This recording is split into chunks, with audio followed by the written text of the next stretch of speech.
उस troll army से निपटने का पूरा रास्ता इन जेनजी के पास था। आपको समझ नहीं आया कि इनसे पार कैसे पाया जाए, और आपने घुटने टेक लिए। अब उनको आप बदनाम करने की कोशिश कर रहे हैं कंटिन्यूसली तमाम चैनलों पर। आप लगातार देखिए, हर चैनल का बड़ा चेहरा ये बात बताने की कोशिश कर रहा है कि ये जेनजी आंदोलन देश को गृह युद्ध की ओर बढ़ा रहा था, जबकि गृह युद्ध पर ले जाने की जिम्मेदारी आपकी खुद की है। एक फिल्म का डायलॉग है कि जरा सा हम शरीफ क्या हुए कि दुनिया बदमाश हो गई। ये फिल्म आप लोगों ने देखी होगी, शाहरुख खान का चरित्र है उसमें। ये बोलता हुआ वो आता है, चूंकि वो शुरू में डॉन रहता है, बाद में नहीं होता है, तो वो कहता है कि हम शरीफ क्या हुए कि दुनिया बदमाश हो गई। इस बात का मर्म मैं क्या कहना चाहता हूं वो ऐसे समझिएगा कि इस समय जितने भी चैनल हैं जिन्हें गोदी मीडिया कह करके भगा दिया गया, उनको वहां रहने नहीं दिया गया, जेनजी के आंदोलन में जिनको बुरी तरीके से घेरा गया और ये कहते हुए भगा दिया गया कि आप लोग जो है देश में अंतर्भक्त पैदा कर रहे हैं,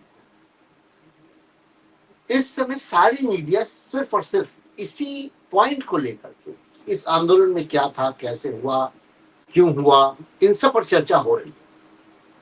और बहुत सारे मूर्धन्य पत्रकार भी और जो भाजपाई मानसिकता के पत्रकार है बहुत स्पष्ट, क्योंकि वो खुद भी ये बात कह रहे हैं कि जो सपाई मानसिकता के पत्रकार हैं, जो विपक्षी पत्रकार हैं, जो यूट्यूबर हैं कांग्रेस के, जो यूट्यूबर हैं सपा के, ये सारे शब्द, ये सारे भाव आ रहे हैं और खुलकर आ रहे हैं।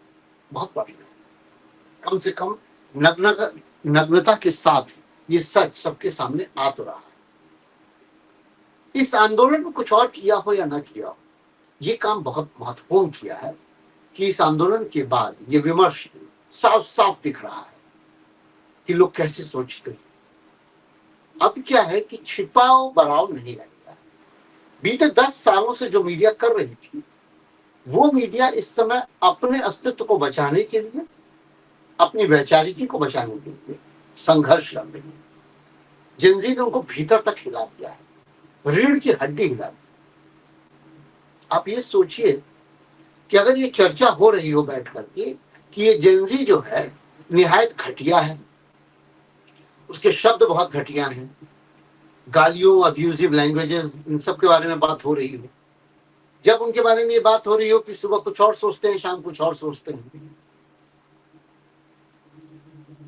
कुछ भी कर गुजरने के लिए वो पेशेंस नहीं रखते, इम्पेशेंट है, कॉम्प्रोमाइज नहीं करते, कॉम्प्रोमाइज करना ही नहीं जानते, उनका कंडक्ट बहुत खराब है।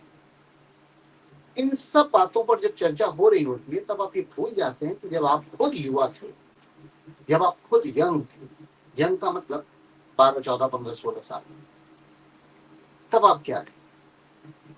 मुझे तो मेरे जहन में याद है कि मैं कितना गुस्सा करता था। गुस्सा तो मैं आज भी करता हूँ, लेकिन तब मैं कितना गुस्सा करता था, क्या क्या होता रहता था। ये तक आरोप लग रहा है कि वो बड़ों की इज्जत नहीं करते, उम्र का लिहाज नहीं करते। एक बात आप भूल रहे हैं कि ये जेनजी जो है बहुत क्लियर है, अपनी बातों को लेकर के, अपनी चीजों को लेकर, अपने उद्देश्यों को लेकर के बेहद क्लियर है। इसके हाँ और ना में कोई डायलेमा नहीं है। जैसे आप कहते हैं ना कि हाँ या ना बताओ, आप चैनलों पे सुनते होंगे, हाँ या ना में जवाब दीजिए। ये अक्सर भाजपाई पत्रकार, भाजपाई नेता या भाजपा के जो प्रवक्ता है ये बोलते हैं, हाँ या ना में जवाब दीजिए। समस्या ये है कि हाँ या ना में जवाब आप खुद नहीं दे पाते। जब आपसे पूछा जाएगा कि अमित शाह तड़ीपार थे या नहीं, हाँ या ना, तो आप लगेंगे सर्कमस्टांसेस, परिस्थितियां, सिचुएशन, गोल गोल घुमाने। जब आपसे पूछा जाएगा कि सम्राट चौधरी रेपिस्ट थे या नहीं, हाँ या ना, तब आप लगेंगे गोल गोल घुमाने, कहाँ उन पर आरोप तय हुआ, कहाँ उन्हें अरेस्टी हुई। यही सब बातें हो रही है यहाँ पर, हाँ या ना। लेकिन जेनजी क्लियर है, उसे हाँ हाँ, ना ना कहना आता है। वो आपको तुरंत हाँ या ना में जवाब दे देगा। आप उससे पूछ के तो देखिए, इसी पूछने की जिद ने, इसी इम्पेशेंट होने की जिद ने 5-6 दिन के भीतर धर्मेंद्र प्रधान को इस्तीफा देने पर मजबूर कर दिया। प्रधानमंत्री नरेंद्र मोदी को घुटने पर ला दिया। 20 दिन के आंदोलन ने सरकार की, इतनी बड़ी सरकार, इतनी ताकतवर सरकार, 22 राज्यों में सरकार, चूल्हे हिला दिए। भ्रष्टाचारियों को आप खुद शामिल किए, जिन पर आपने भ्रष्टाचार के आरोप लगाए उनको खुद शामिल किए, उनके सारे केसेस बेदखल किए। अब चर्चा ये हो रही है, चैनल भी आप सुन लीजिएगा, इंडिया टीवी, नेटवर्क 18, आज तक से लेकर के या एबीपी न्यूज, रिपब्लिक भारत, सब पर ये चर्चा हो रही है। सबके बड़े चेहरे बकवास करते नजर आ रहे हैं। ये जेनजी, इन्होंने ऐसा कर दिया, इन्होंने वो तांडव कर दिया। तांडव तो किया, पर इस तांडव का असर ये हुआ है कि पूरा देश जागृत हो गया है। ये बात समझ गया है कि उनके घर के भीतर भी बच्चे जो हैं वो विरोधी हैं, और ये विरोध हम आए दिन झेलते हैं, क्योंकि हमारे बच्चे भी जेनजी के वर्ग में जी रहे हैं। 16, 17, 18 साल की उम्र में हमारे आसपास भी बहुत सारे बच्चे, वो आपको अनसुना भी कर देते हैं, सुन भी लेते हैं। मेरा सिर्फ एक दृष्टिकोण है कि बच्चे सेंसिटिव हैं। अगर आप नहीं कहेंगे तो आप पाते हैं कि वो सेंसिटिव है, अपने कर्मों से पाते हैं। वो गंदगियों में उतर के सफाई कर रहे हैं। जो लोग नहीं गए उस प्रोटेस्ट में ना, उनके लिए बता देता हूं, लगातार पंखे झल रहे, वो जेनजी ही थे। रास्ते बना रहे, वो जेनजी थे। वहां लड़कियां जिस भी वस्त्र आभूषण से, जिस भी वस्त्र विन्यास से पहन करके वहां पहुंची हुई थी, आप कह सकते हैं कि अभद्रता दिख रही थी।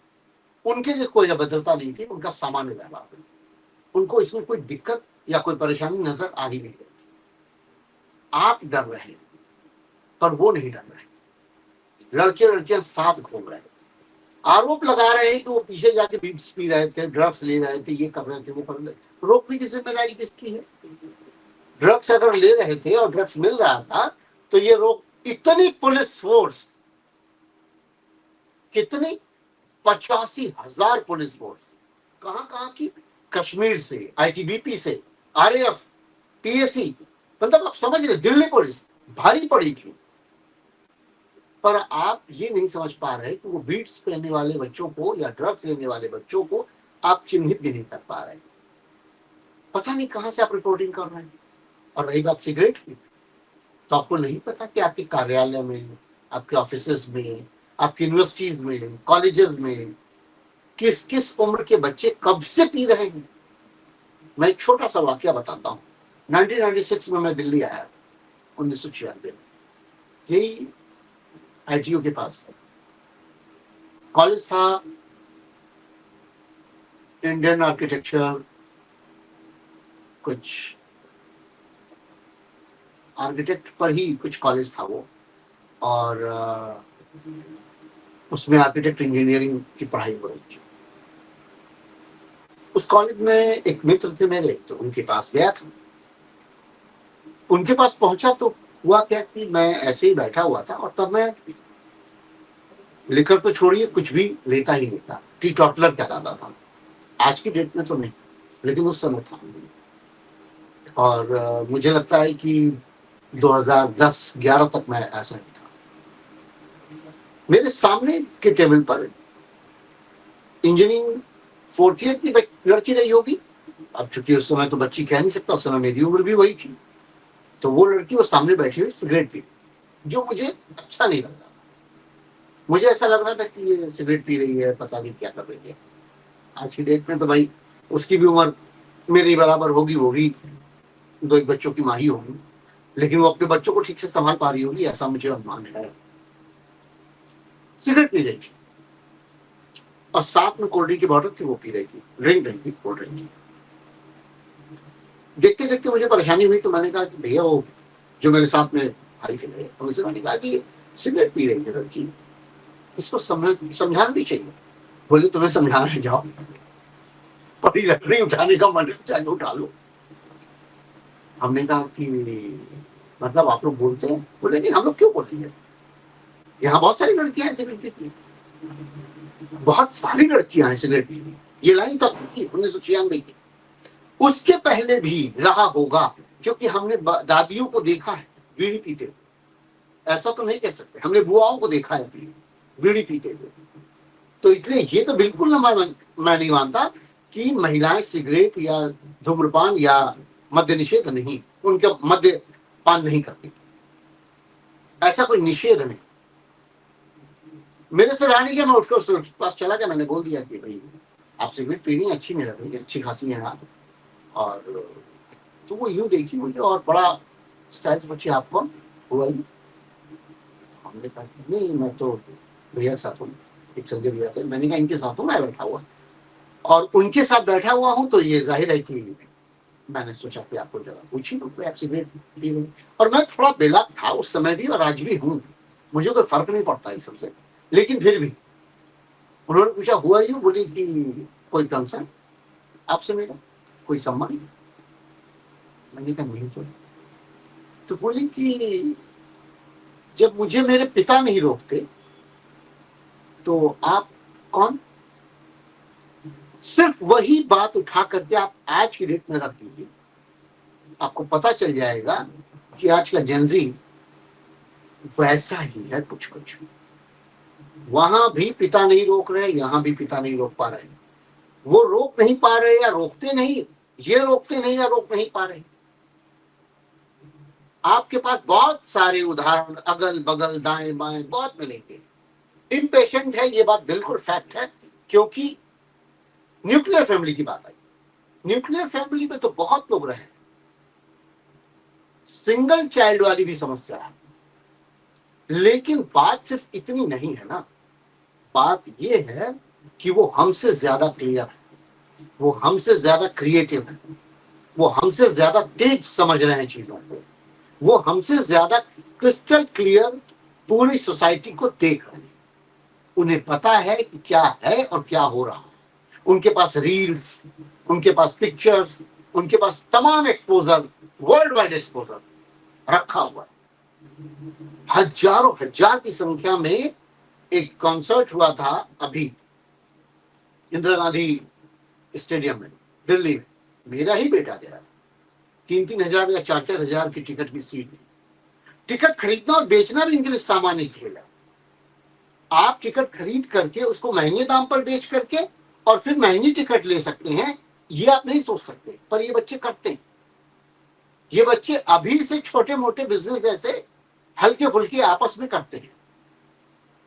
कैसे करते हैं आप सोचिए, बहुत दिन पहले बड़ी महंगी टिकट बुक करा ली और अचानक जब डेट नजदीक आई उस कॉन्सर्ट की, तो अब क्या है कि उसी टिकट को बेच करके सस्ती टिकट लेंगे, उसको महंगे दामों पर वापस बेच दिए और सस्ती टिकट ले लिए, सस्ती टिकट लेकर के उस पैसे से खाना पीना कर लिए, एक अलग ही विधा खेलेंगे। और जब उस रात में मैं अपने बच्चे को लेने गया था, लगभग 11 बज गया था, जो भीड़ निकल रही थी, same dress code, black black black black, huge black, आपके दिमाग में धुआं चढ़ जाएगा उस काले रंग के उस प्रोग्राम को देख करके। मुझे आज भी वो सीन याद आती है, तो लगता है क्या ही मैं देख रहा हूं। ऐसा कोई कॉन्सर्ट हम लोग नहीं किए हैं, न देखे हैं, न कभी गए। तमाम बातें हो रही, एक जाने बोल रहे हैं पैलेट गन तो यूज नहीं हुआ था, लेकिन भाई गोली तो नहीं चली थी, और पैलेट गन यूज हुआ था लेकिन गोलियां नहीं चली थी, तो इसलिए जो अपराधी किस्म के लोग हैं उनसे एफआईआर कैसे हटाएंगे। बात यह है कि आप एफआईआर हटाने के लिए जो बात कह रहे हैं, आप भूल रहे हैं कि आपके तमाम चीफ मिनिस्टर्स जो आपराधिक मामलों में फंसे थे, वो सब जब चीफ मिनिस्टर बने, अपने आपराधिक मामलों को तुरंत हटवा दिए। प्रदीप सिंह सीनियर जर्नलिस्ट हैं, उनको ये तक खबर नहीं है कि कितने मंत्री, कितने मुख्यमंत्री, कितने होम मिनिस्टर, कौन कौन अपने ऊपर से आरोपों को कैसे हटवा लेता है जब सरकार बनाता है और ताकतवर तरीके से बोलता है। आप सोचिए ना, किन किन आरोपों में, आपराधिक आरोपों में तमाम ऐसे एफआईआर लॉन्च हुए हैं, और सबने अपने अपने आरोप चीफ मिनिस्टर होने के बाद, मंत्री होने के बाद हटवा दिए। कईयों पर केस अभी भी चलते हैं, जो सरकार से बाहर के लोग हैं उन पर केस चलता है, दबाव बना रहेगा। आपको येदियुरप्पा नहीं याद है कि अजीत पवार नहीं याद है कि आपको शुभेंदु अधिकारी नहीं मालूम है कि आपको योगी आदित्यनाथ नहीं मालूम है और उन्होंने ये आरोप भी लगाया कि सपा सरकार हटा सकती। आजम खान पर जिस तरीके के केस लगे हुए हैं आपको पता है, और जिन केसेस में वो बार बार जेल चले जाते हैं वो भी आपको पता है। ऐसे ही नहीं, इससे खतरनाक आरोपों में घिरे हुए बहुत सारे लोग हैं जिन पर आरोप लगते हैं, एफआईआर लॉन्च होती है, पर वो केसेस हट जाते हैं। और इन बच्चों के भविष्य को बिगाड़ने के लिए आप कह रहे हैं कि इनको हम चुन लेंगे। और गुंडे बदमाशों की आज ही की रिपोर्ट थी, 1000 ऐसे बच्चों को चिन्हित किया गया है या युवाओं को चिन्हित किया गया है। मैं नहीं कह रहा हूं कि वो स्टूडेंट थे नीट के, मैं ये भी नहीं कह रहा हूं कि वो किसी यूनिवर्सिटी में पढ़ रहे थे, हो सकता है पढ़ चुके हो, लेकिन उन गुंडे मवालियों के नाम पर उनको चिन्हित करके ये बता रही है पुलिस कि उनका रिकॉर्ड चेक किया जा रहा है और उन पर केस चलेगा। व्यवस्था में बहुत ज्यादा बिगाड़ अगर आपको चाहिए तो आप जरा देखिए कितने हिंदू संगठन के गुंडे बवालिए घूम रहे हैं। मैं कई बार नाम ले चुका हूं, रिद्धिमा शर्मा हो गए, दक्ष चौधरी हो गए, स्वतंत्र भारद्वाज हो गए, इस तरीके के बेहुदे किस्म के इंसान जो रास्ते में लड़कों को पकड़ के आजकल मार पीट रहे हैं। बजरंगी कई जगह पे बजरंग दल वाले जाके पकड़ के मार रहे हैं, बोलते हुए मार रहे हैं कि ये कॉकरोचेस है। आंदोलन समाप्त होने के बाद हिम्मत जागी है, आंदोलन में क्यों नहीं जाकर के एक आध बार थप्पड़ मारते होते। मैं बता रहा हूं कि कुचल दिए गए होते आप। लेकिन प्रॉब्लम यह है कि उस जगह पर आप देखिए ध्यान से तो वहां सफाई करते बच्चे, पंखा झलते बच्चे, आपका रास्ता बनाते बच्चे, खाना परोसते बच्चे, खाना देते हुए बांटते हुए, वही जमीन पर रात भर सो जाने वाले बच्चे, और फिर सुबह से आंदोलन रख। ये हल्की फुल्की लड़ाई नहीं थी, 20 दिन में उन्होंने धान बो दिया। तो इसको आप समझिए। और अगर आप लगातार यही बात ढूंढने की कोशिश करेंगे कि क्या हो रहा है, तो टूटी गाड़ियां सजाकर पुलिस फोरेंसिक टीम को भेज करके जांच कर रही है कि किसका किसका उस पर हाथ लगा है, जबकि उनके वीडियोस पहले ही बन चुके कि ये गाड़ियां वहां टूट फूट के बाद वहां लाके खड़ी की गई है, पुरानी टूटी फूटी गाड़ियां, और उन्हीं को ये दिखाया जा रहा है कि आंदोलनरत बच्चों ने इसको तोड़ फोड़ दिया है, उद्दंडी बच्चों ने मारा है या ध्वस्त कर दिया है गाड़ियों को, पुलिस की गाड़ियों को। और पुलिस की पुरानी एक्सीडेंटल गाड़ियां अलग अलग वजहों से उनको लाके खड़ा किया गया है। पत्थर का ट्रक आपकी नजर में रहा होगा। इस तरीके के आरोपों से आप घेर रहे हैं, बेतुकी बातों से घेर रहे हैं। बहुत स्वाभाविक है संसद भवन में संसद के न चलने देने के लिए विपक्षी पार्टियों का एकजुट हो जाना, बहुत स्वाभाविक है। कई लोग तो ये भी सवाल खड़ा कर रहे हैं कि भाई विपक्षी पार्टियां तो चलने नहीं दे रही हैं। अमीश देवगन के प्रोग्राम में एक बूढ़े से आदमी है, वो कह रहे हैं कि विपक्षी पार्टियां जिम्मेदार हैं और पैसा किसका है, उनके बाप का पैसा है। इस तरह के शब्दों का इस्तेमाल वो कर रहे हैं और बड़े अच्छे से बोल रहे हैं। उनको ये नहीं समझ में आ रहा है कि किसी के भी बाप का पैसा नहीं। मनोज मुंतशिर, हिंदुस्तान किसी के बाप का नहीं है, इस लाइन को लेकर के चल रहा है। अर्णव गोस्वामी किसी बाप का हिंदुस्तान नहीं है, किसी के बाप का नहीं है, पर वो हिंदुओं का है, हिंदुस्तानियों का है, ये बात कहते हुए अपने शो में दिख जा रहा है। वो चमचों का भी नहीं है तो अंधभक्तों का भी नहीं है। भाई थोड़ी सी बात समझिए, अभी भी आप लोगों की आंख नहीं खुली, अभी भी समझ नहीं आ रहा। कहीं ऐसा ना हो कि इस घेरे में आप पड़ जाए। एक नया विमर्श चल चुका है, आरक्षण, आरक्षण हटाओ, सवर्ण जातियां, उनका कहना यह है कि 10% उनको दिया है तो 10% उनको दे दी, 10% उनको दे दी, बांट दो। आरक्षण का मतलब समझते हैं आप? आरक्षण क्या होता है? आरक्षण ये होता है कि भाई इतनी सीटें हैं, उसमें से इतनी आरक्षित है। अगर ये चिन्हित कर दिया गया कि इतने इतने इतने यहाँ बैठेंगे, 10 में से 2 ये 2 ये 2 ये 2 ये, तो ये आरक्षण नहीं हुआ, ये डिवीजन हुआ, ये बंटवारा हुआ। यही भारत पाकिस्तान का हुआ था। वो आरक्षण नहीं हुआ, वो बंटवारा था। बंटवारे के हिस्से में आपको बांट दिया गया था। महात्मा गांधी ने जरूर ये बात कही कि जिनको हिंदुस्तान में रहना है वो हिंदुस्तान में रहे। महात्मा गांधी का देश है, बुद्ध का देश है, महावीर जैन का देश है। ये देश कोई सामान्य देश नहीं है। इस देश की वो तमाम हिस्सेदारी भगत सिंह पढ़ रहे हैं, विवेकानंद पढ़ रहे हैं, वो बच्चे आपने पढ़ा भी है, छुआ भी है, छू करके भी कही कहानियां। तीन मूर्ति भवन को तो आपने विध्वंस कर दिया, आपने पुरानी संसद भवन को विध्वंस कर दिया, संसद भवन में लगी तस्वीरों को विध्वंस कर दिया है। वहां पे जो गांधी गेट पर बैठते थे, जहां धरना प्रदर्शन के रखा था, उनको ले जाकर के डंपयार्ड में डाल दिया है। आपने कह दिया कि उनके चारों मूर्ति, आप सोचिए जरा उस मूर्ति की विशेषता को। गांधी के अगल बगल कौन है? शिवाजी हैं, बिरसा मुंडा है, जिनसे गांधी का कोई सरोकार नहीं है। गांधी के विचार का भी कोई सरोकार नहीं है। गांधी शिवाजी सोच जैसा सोच नहीं रखते, गांधी महाराणा प्रताप जैसी सोच नहीं रखते, बिरसा मुंडा जैसी सोच नहीं रखते। ये लोग गांधी की सोच का कोई हिस्सा संभाल सकते हैं तो संभाल लें, लेकिन गांधी उनकी सोच का कोई प्रतिशत अपने पास नहीं रखते। और आप तुलना कर रहे हैं, जेनजी में आप बुराइयां ढूंढ रहे हैं, अपने अंतस्थल में ढूंढिए, आपको पता चल जाएगा। उसके बाद क्या हो रहा है, बॉम्बे में एक विजुअल आया था, पुलिस वाले 2 बच्चों को पकड़ के लेके जा रहे। सोचिए कितने खतरनाक है, जेनजी भी कितना खतरनाक है, डेयरिंग कितने, हिम्मती कितने। पुलिस वालों को धमकी दे रहा है कि देखो, ड्रग के 5-5 ग्राम की पुड़िया, 15-15 ग्राम की पुड़िया तुम्हारे बैग में मिल जाएगी, जिंदगी खराब हो जाएगी। वो बच्चे आराम से उनका वीडियो बना लिया और हंस भी रहा है। उतारने के बाद वीडियो वायरल होता है, पुलिस इंस्पेक्टर साहब सस्पेंड हो जाते।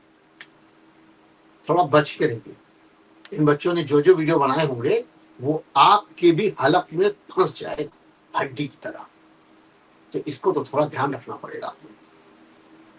तमाम ऐसे चैनल पे अमीश देवगन बोल रहे हैं, अमन चोपड़ा बोल रहे हैं, सुधीर चौधरी बोल रहे हैं, ये लोग ऐसी ऐसी बातें बोल रहे हैं कि समझ नहीं आ रहा है कि लोग कह क्या, करना क्या चाह रहे हैं। और लगातार इसी कोशिश में है कि किसी भी तरीके से ये कह दिया जाए कि एफआईआर लॉन्च हुई है, वो गुंडों के खिलाफ हुई है, उन गुंडे मवालियों के खिलाफ हुई है, और उनके विरुद्ध वो एफआईआर लगातार बनी रहेगी, उसको वापस नहीं लिया जा सकता है।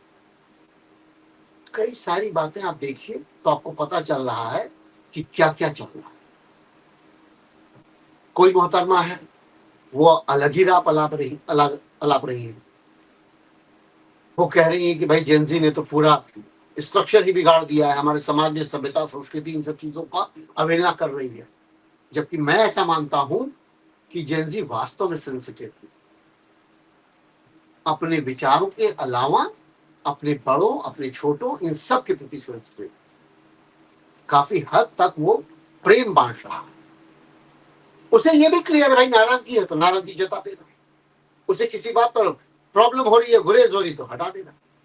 अमीश देवगन दहिया से बात कर रहे हैं और कह रहे हैं कि आप जर्मनी से आए, दास जो हैं अमेरिका से आए, दीपके जो है अमेरिका से आए, और आप लोगों ने आकर के अपना मोटिव सेट किया कि सरकार के विरुद्ध आंदोलन चलाना है। भाई पहले सीजेपी बनने के लिए किसने प्रोवोक किया? कॉकरोच जनता पार्टी जब बनी उसके पहले की कहानी आपको नहीं पता। कोई कह रहा है कि उसमें फंडिंग हुई। आप सोचिए जरा, यही इंडिया टीवी पे चर्चा हो रही है कि उसमें फंडिंग हुई विदेशी पैसों की, विदेशी पैसों की फंडिंग हुई, और बोलने के रातों रात 2 करोड़ फॉलोअर्स हो गए। ये जेनजी है, लगातार इंस्टाग्राम पे चल रहा है, इंस्टाग्राम पे नरेंद्र मोदी 3 दिन 4 दिन आ जाएंगे, उससे कुछ प्रवाह नहीं बदल जाने वाला है, क्योंकि उतना क्रिएटिविटी आप ला नहीं पाते जितनी वो क्रिएटिविटी ला रही है। आपके ही दिए गए बयानों को उस दिन आप सोचिए, एक बार भी मन की बात में 3-4 चीजों की तो आप बात ही नहीं की।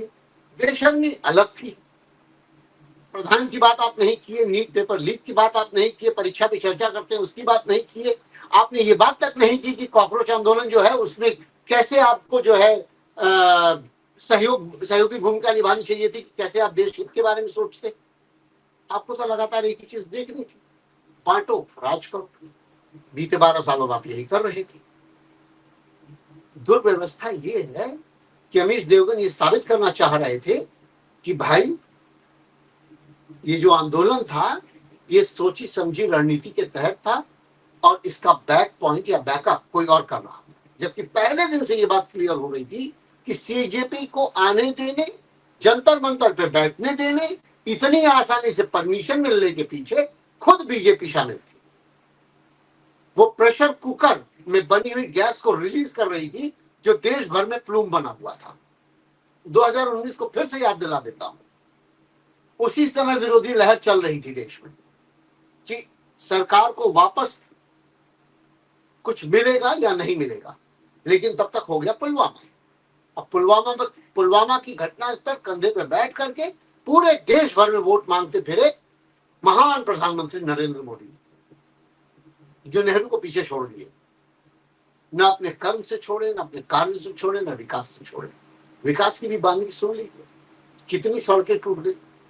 पहली बार पूर्वांचल बना, पूर्वांचल पहले ही पानी में ध्वस्त हुआ। पहली बार लखनऊ कानपुर एक्सप्रेसवे बना, दरारें पड़ गई, फट गई।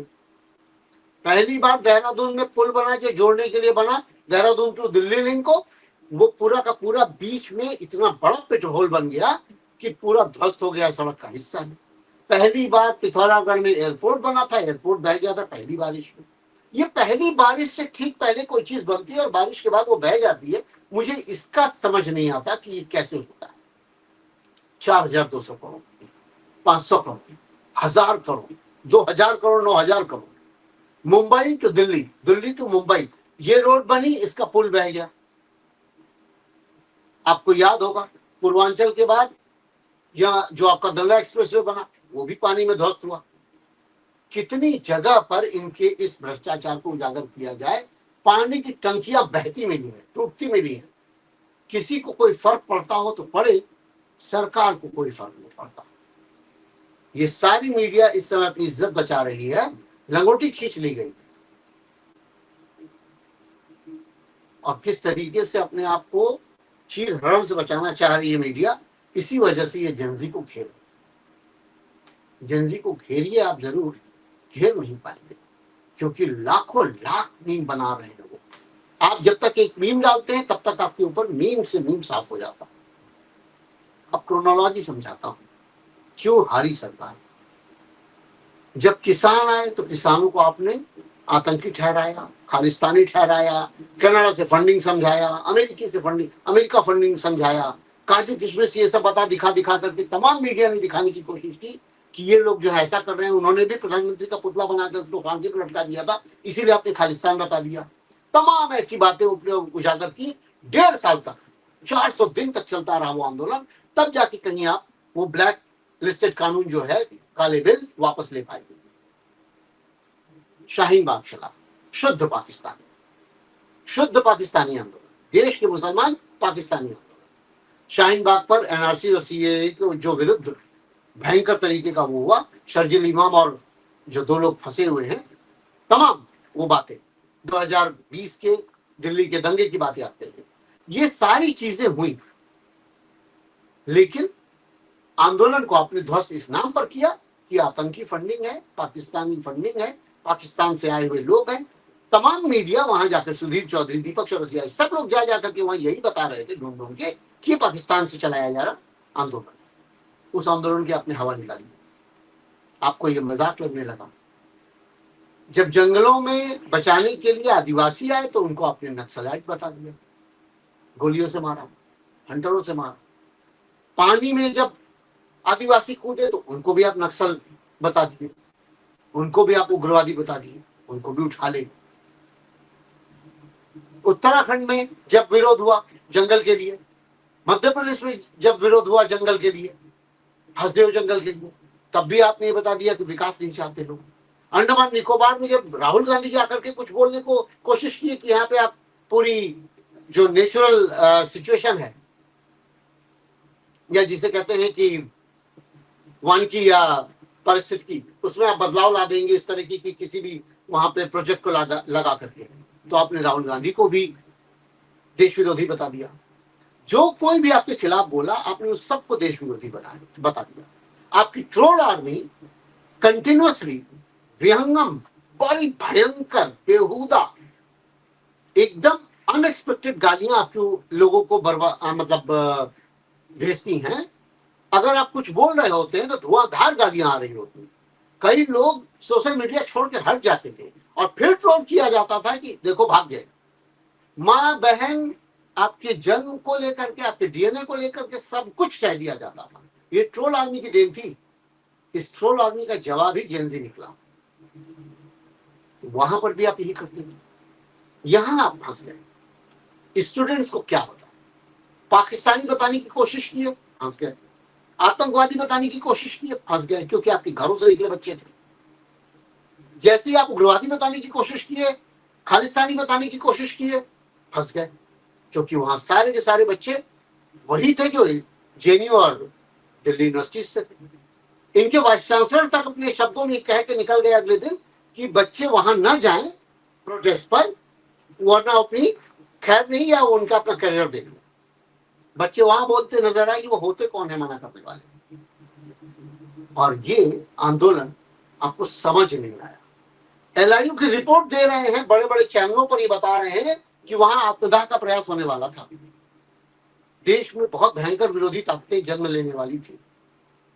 गृह मंत्री क्या धूल फांक रहे थे या फाख्ता उड़ा रहे थे? कर क्या रहे थे? बहुत साफ सीधी बात। इन चीजों को जरा समझिए कि अगर प्रशासन, देश का हित, ये सब आपके हाथ में है, उस ट्रोल आर्मी से निपटने का पूरा रास्ता इन जेनजी के पास था। आपको समझ नहीं आया कि इनसे पार कैसे पाया जाए, और आपने घुटने टेक लिए। अब उनको आप बदनाम करने की कोशिश कर रहे हैं कंटिन्यूसली तमाम चैनलों पर। आप लगातार देखिए, हर चैनल का बड़ा चेहरा ये बात बताने की कोशिश कर रहा है कि ये जेनजी आंदोलन देश को गृह युद्ध की ओर बढ़ा रहा था, जबकि गृह युद्ध पर ले जाने की जिम्मेदारी आपकी खुद की है। प्रियंका गांधी को बोलते हुए भी बताइए कि भाई ये जेनजी है, ये नई ब्रिगेड है, नई सोच है। इसको सिर्फ इंस्टाग्राम पे फॉलो करने भर से आप नहीं पा पाएंगे।